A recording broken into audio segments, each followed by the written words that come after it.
Now, an hours-long siege near the Spanish embassy in the Afghan capital, Kabul, has ended with all assailants killed. 4 Afghan policemen plus a Spanish officer were also killed during the attack launched by Taliban militants. Armed siege of a diplomatic guest house in the area began Friday evening with a powerful car bomb. Soon a gun battle flared up when special forces got involved. The brazen raid follows a deadly siege of the Kandahar airport claimed by the Taliban.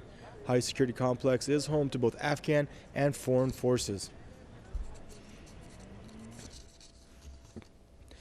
And now we're joined out of Kabul by Fayez Khurshid, Press TV correspondent. Fayez, a harrowing nightmare for civilians at the Kandahar airport, and now on its heels we have this siege near the Spanish embassy. What can you add to the story?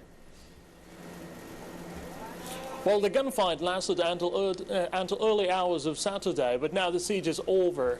And the police chief of Kabul has announced at the scene that it lasted for so long because over 40 people, both Afghan and foreign nationals, were trapped inside the guest house. And now all the terrorists have been gunned down by Afghan security forces, and the search operation for any other terrorist continues. But we understand that 2 Spain nationals, 5 Afghan cops, and 1 civilian have been killed, and several others have been wounded, and they have been taken last night to the nearby medical facilities. And gunfiring explosions were heard all night here in Kabul, and it's the heavily protected site of Kabul that has been attacked by the Taliban insurgents. And the Taliban spokesperson last night announced on his Twitter page that the guest house was their main target. This guest house was frequently used by Afghans and also by foreign nationals, and this is not the first time that such a place has been targeted.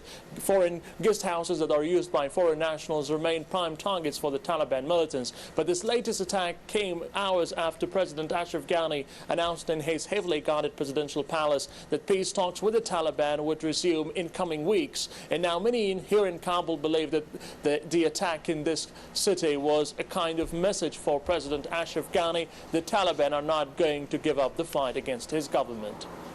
And Fayez, are we about to see another offensive by the Taliban? Are the Taliban attacks seem to be escalating now?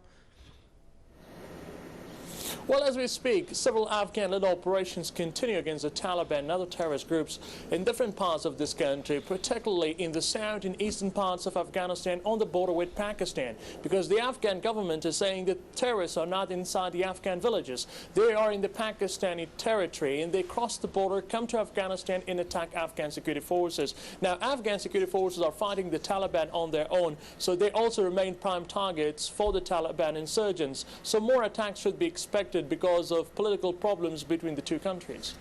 Thank you, Fayez. That's Fayez Khurshid, Press TV correspondent, joining us out of Kabul.